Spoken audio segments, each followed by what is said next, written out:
Blue, right? Good. Okay. Yep.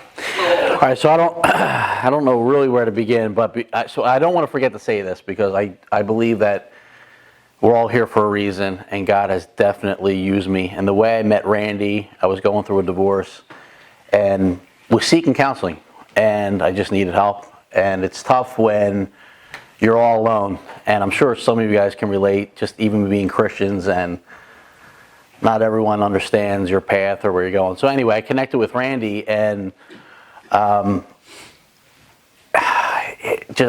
still remember just looking for a counselor, and I saw Alpha and Omega, and I really didn't understand what it was. I was like, God, that's a cool name. And we started talking, and I don't know how it came up that he was a Christian counselor, and he said, well, we don't have to talk about God or anything. I said, no, that's exactly what I'm looking for. And it was just amazing how God put Randy in my life. And then I'm going to tell you some other stories if I remember. Just, we're all here for a reason.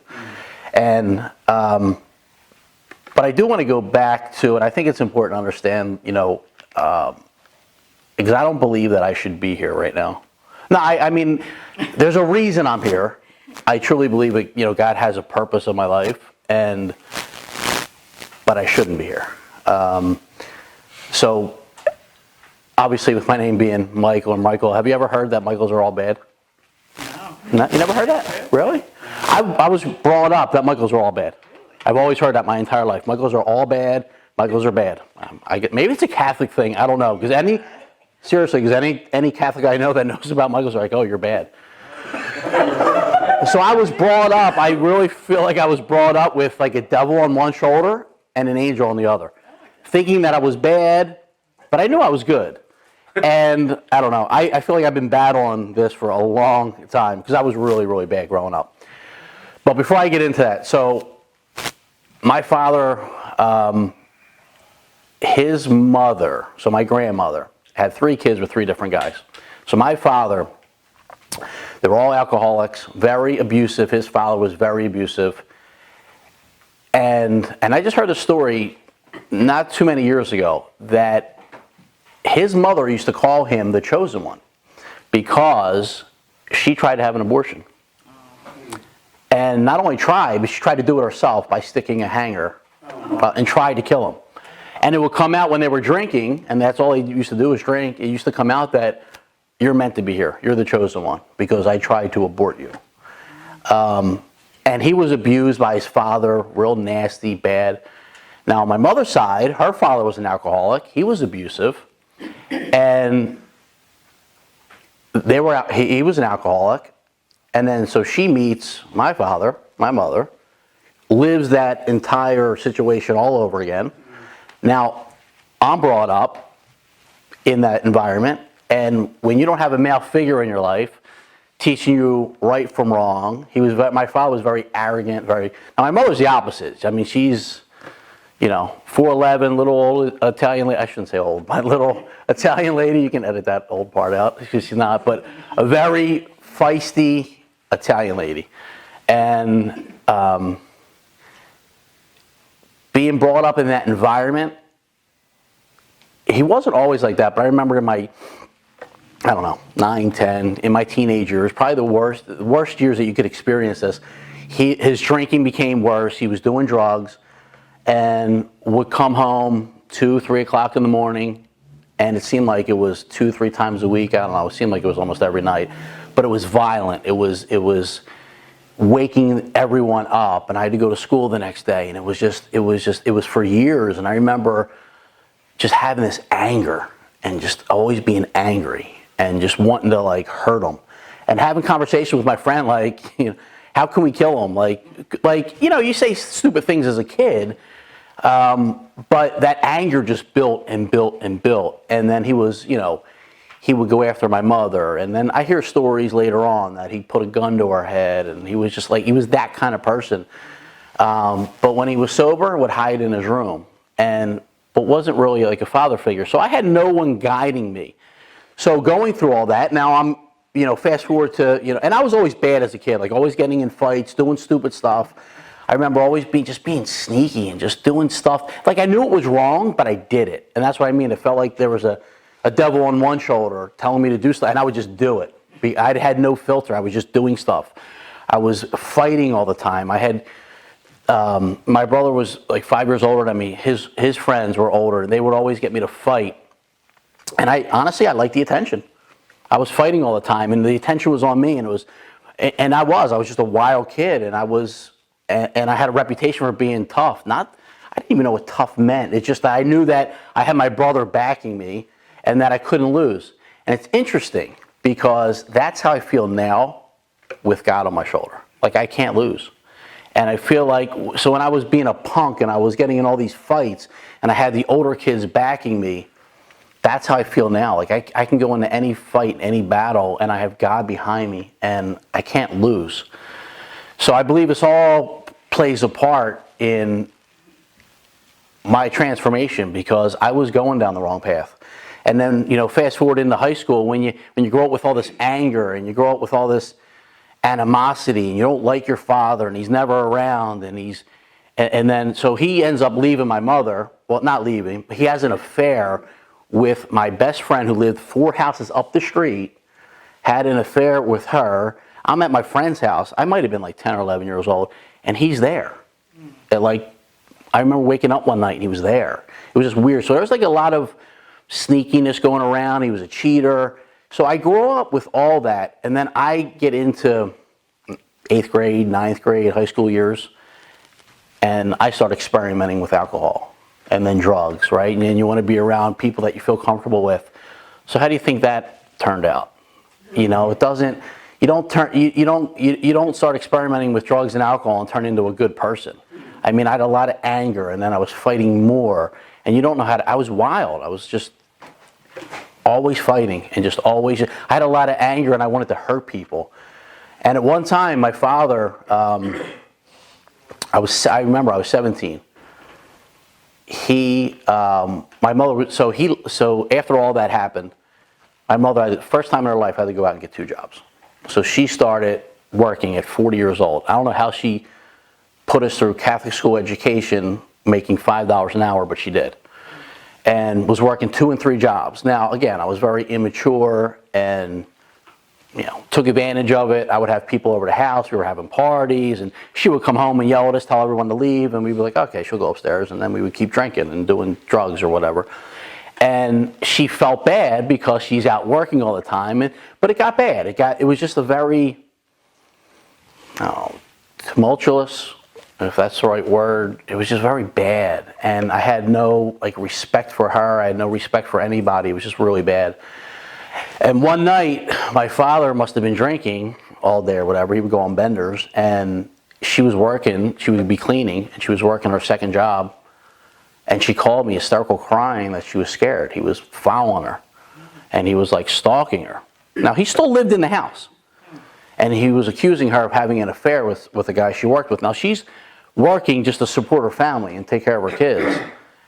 And with my anger and everything, I lost it.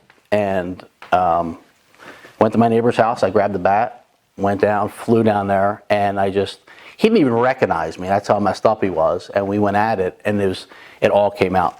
And it was a metal bat. Now, I was a baseball player, too. I was an athlete. And so I just hit a lot of home runs because I had a lot of anger.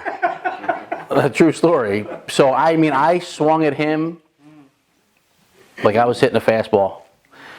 And it shattered his arm. And I remember my brother came, knocked him down, and I saw his head was sitting right there. And this is God intervened. Because I had no intentions. My intention was to kill him. And I almost swung in his head. And if I did, he either would have been a vegetable the rest of his life, or I would be in jail for murder. Somehow God stopped that. No idea how that happened, but God, I do know. It was God. God stopped that. And that part, after that, I remember he was going to press charge. My mother was trying to get him out of the house because it was bad. Cops were always coming to the house. I was getting older, so I felt like I needed to protect her, and I was the protector or the man of the family or whatever. But he was still living there. It was crazy. So it was every day living in a house where you hate someone, and it was hate. It was hate. It was tension. It was hate. And every day for a long time. So it started to come out. So she knew she had to get him out of the house. She finally got him out of the house, and he wanted to press charges on me, but because I was 17, they weren't going to go through with it. But anyway, she ended up getting him out of the house. He did come to the house one time drunk, and I remember, and again, now I started to change a little bit, but I was still drinking. I was still partying. He came to the house one night after I was out all night, and I remember he knocked at the house drunk. He would do it all the time. Would drive by, stalk the house or whatever. And I remember just saying to him, and I was drunk and he was drunk, and I remember saying, if you love us, you'll leave. And he did. Now, as crazy as that was, because I never experienced love from him, he left, never came back. And I don't know if he was afraid of me or afraid of my brother. We would go at it with him a lot because we were just protecting my mother.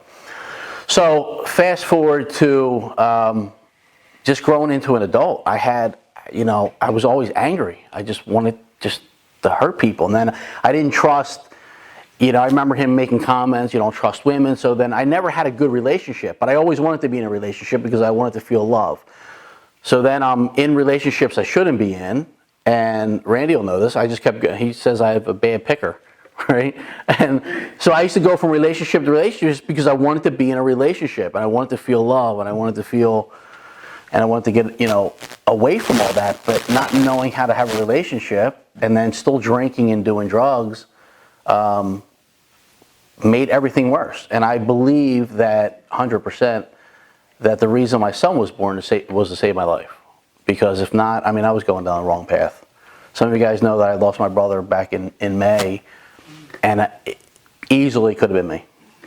Easily. And if it wasn't by the grace of God, and here's where my testimony comes in, because I used to enjoy, as immature and as stupid as it sounds, even saying it, I used to enjoy looking forward to going out Friday nights and just drinking and getting wasted. It was just, I didn't drink to have a drink. It was to drink for that feeling, that effect, and it was whatever you put in front of me, I would do.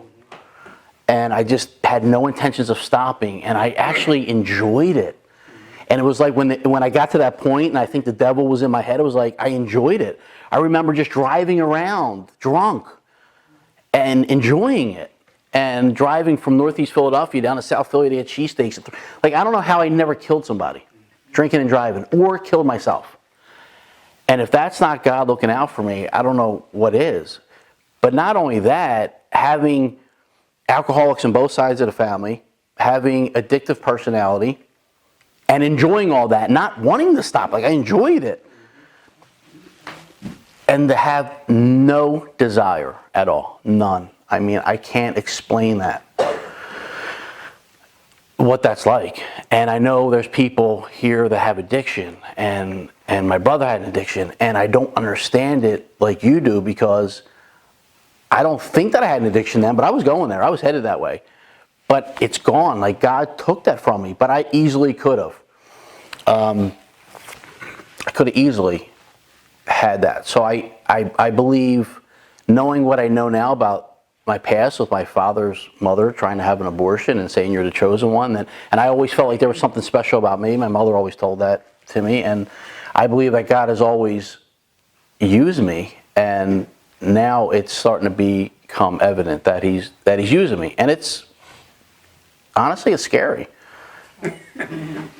Because trusting him is scary. For me anyway. It's because I've never done this before. And growing up, and I didn't know how to pray. I didn't know how to cast out demons. I didn't know when I was feeling a certain way that these battles that I was in. But I believe that God was preparing me for all that. So then my daughter was born, and not wanting to be with her mother, I thought about having an abortion with her. Because I was selfish, because I didn't want to, because we didn't get along, and I didn't think that I was going to be a good father. Well, actually, I shouldn't say that. I knew I was going to be a good father, but I was scared. And at the time, I was still partying. And I remember even taking her mother to go. You need to go get. I didn't understand it. I was just I was being selfish. I don't want to have another child. I don't want to put another child through this. And thank God we didn't. one thing that I was a great father. I wasn't, a great boyfriend or a great husband because I wasn't a great man because I didn't know how to be a man. But I was a great father because I just did the opposite of what my father did. So that was pretty easy. Plus I cared. Plus I believe that God, instilled that in my heart. So, and today we have a great relationship. And it was always a battle. We were fighting, me and her mother. I was always fighting for custody. I went through that whole, she wouldn't let me see my kids, and I went through all that. That was really bad. And that was a test of I don't know if it was a test of my faith, but I learned and I grew through that. And everything that happened in my life, I have no regrets because it just drew me closer to God. Because I was getting so far away. And when I was saved, I'll never forget, it was back in like 2001. I was in this business where it was a network marketing business, and there was like 8 of us living in this house, and we were all like working the business together. And my mentor at the time, him and this, and I'll never forget, it was Patrick and Jamila. Jamila was this tiny little black girl. She might have been like 90 pounds, but she was a shark. And she was a Christian, and we used to watch Creflo Dollar, and I used to be into that. And I remember one time I went downstairs, and they were reading the Bible, and she's like, "Are you saved?" I'm like, "What do you mean saved?" She goes, "Do you accept Jesus into your heart?" I'm like, "Yeah. I mean, I grew up. Yeah, I'm a Catholic, whatever." She goes, "No, are you saved?" I remember she grabbed my hands. "Are you saved? Accept Jesus into your heart?" I'm like, "Yeah, absolutely." And that's when I was saved. It was just like, and there was things in my life that just started to happen, although I didn't completely change. And I learned this through Randy, justification and sanctification. Although I was justified, it's been a work in progress. I'm still a work in progress. But that was like the beginning of it. And then eventually the alcohol went away. Eventually I didn't want to do drugs. I just didn't want to do that stuff anymore. But I was chasing something else. Then I started chasing. I always wanted to be successful. I was chasing money. I was chasing. Because my father was successful at one time, and I heard he had a business, and then he walked away from it. So, there was things in my childhood that made me want to. Actually, one time, he came home drunk one night, pulls up in a yellow Corvette, a Stingray. I think it was like a 74, 75 Stingray, and says, "You can have it." Now, when you're 15, 16 years old, and your father pulls up in a nice car and says, "You can have it," what do you expect? It's yours. The next day, he was like, "Oh, I didn't say that." So he would give things and take things. That's the kind of person he was. So that's where my drive came from. I don't need you for anything. I'm not relying on you. And then my work ethic just kicked in. But I started chasing the wrong things. And it wasn't up until just literally a couple years ago, and I think I told Randy this, that I'm finally content. I don't care if I make any more money. It's not even about that. Now, if I would have said that 10 years ago, I would have been lying. Because that's all it was about. Now, and ever since that, I was finally because I almost lost my house. I went through, so then fast forward, then I got married again. Still was, I got better each time, each relationship I got better, but still, I wasn't perfect. But I was better. But anyway, that didn't work out. And it was not for any infidelity or any drinking or drugs or anything like that related. It was just a weird situation. But I almost lost my house. And I was scared because of the ego, right? I wanted the house, and I wanted the nice car, and I wanted all this stuff, and I almost lost it, and it hurt my ego. But this is another miracle I experienced through Randy. I've experienced so many, just being part of this body and praying with Randy. But I didn't want to lose it. No one wants to lose their house. But we prayed. And for 3.5 years, I didn't have to pay a mortgage. 3.5 years. Everyone told me, "You're going to lose the house, you're going to go into foreclosure, you're going to lose it." And then there was a period of time that I couldn't afford it financially because my wife left. And then I finally, and it was through that process, it was probably 3-4 years ago. And it was through that process that I finally became content. And once I because I was going to lose everything. I was like, "Oh man, I'm going to have to move back with my mom. This is, embarrassing." And anyway, I felt like a failure. I felt like a loser. And through that process, I finally was like, "You know what, God, I'm giving it to you. I'm content. If I don't make another dime, if whatever, I'm just trusting you." Once I finally did that and I meant it, the blessings just start pouring on. not only was I able to save for those 3.5 years, all that, but now I'm able to keep the house, and now the abundance is ridiculous now, and it's all because of God. It has nothing. It's not me. It's just because I became, obedient. I do want to share another story with you, because there was a period of time that I didn't talk to my daughter for 2 years, and through that process, through custody battle, I had my kids every weekend, every other weekend and every Thursday. I would go pick my kids up every Friday. We would meet at the Plymouth Meeting Mall. My daughter would never get out. She wouldn't get out of the car. And it's because her mom was in her ear, your father's this, your father's that. There just came a time that she was like, you don't have to go with them. I would sit there for an hour. She wouldn't get out of the car. My son would get in the car. We've been great. My daughter just wouldn't get out of the car.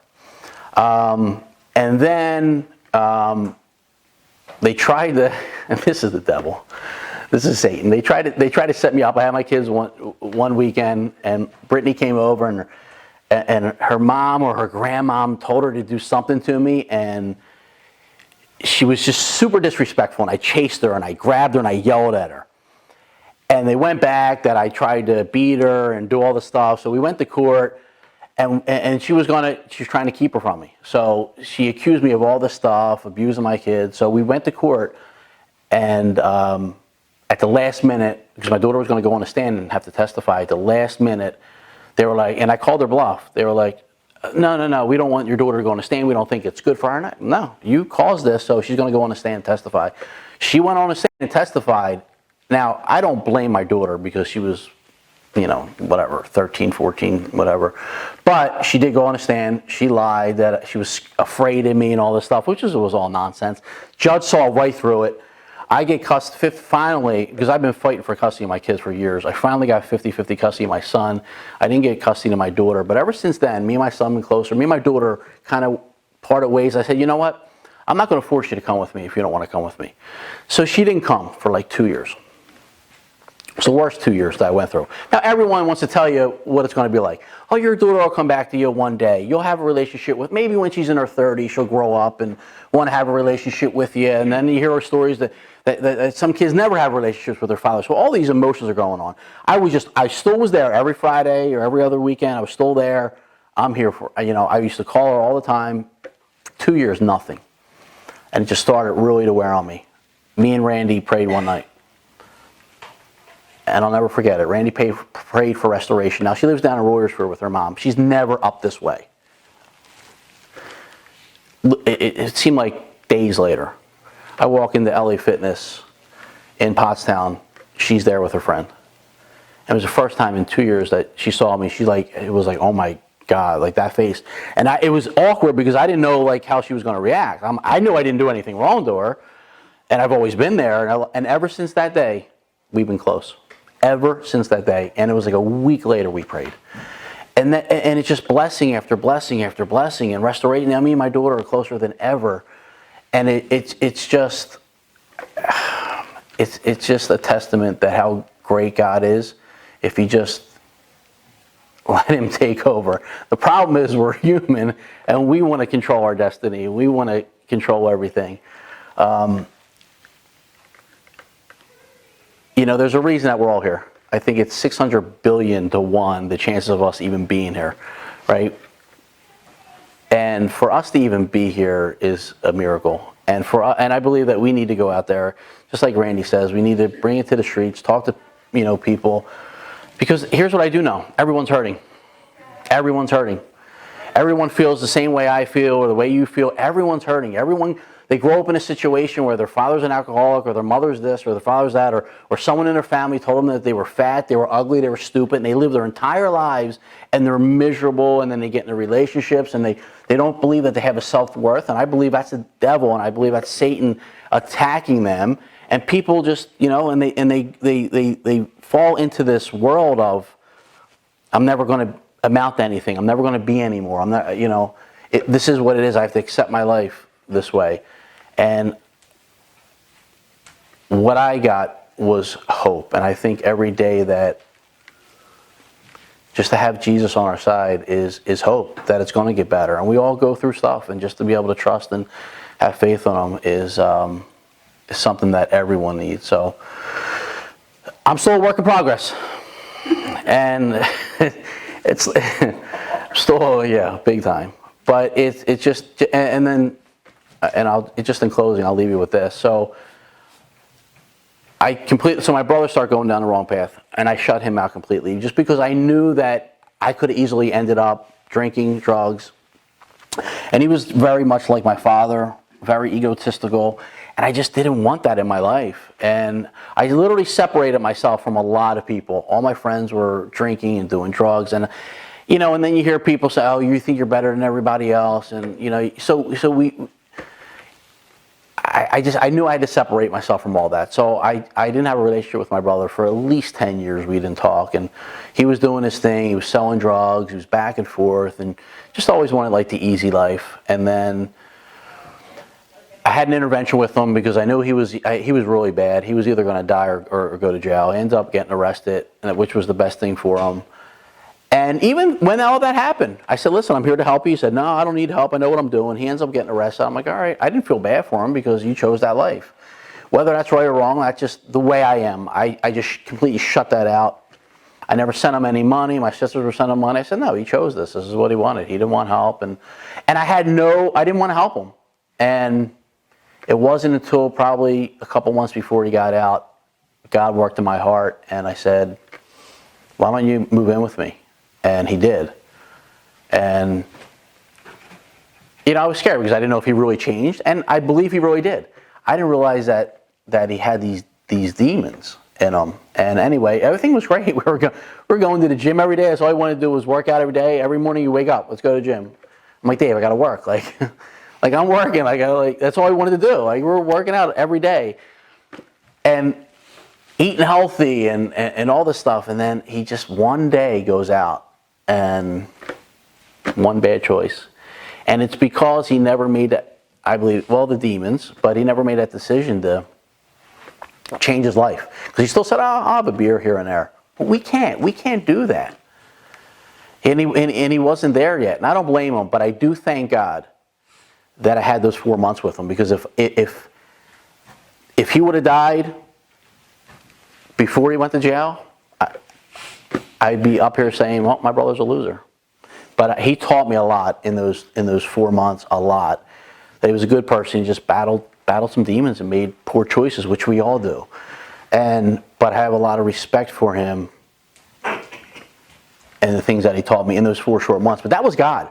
My mother wonders, well, if God's so good, why didn't he keep my son? Well, I believe that God gave my brother to us for those 4 months as a gift.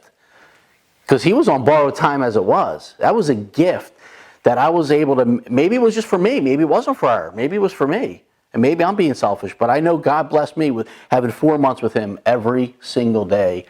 And that's just another blessing and I know we all go through stuff. And I'll leave you with this. Whatever the desires of your heart are, and this is what Randy taught me, seek God diligently and he will give them to you.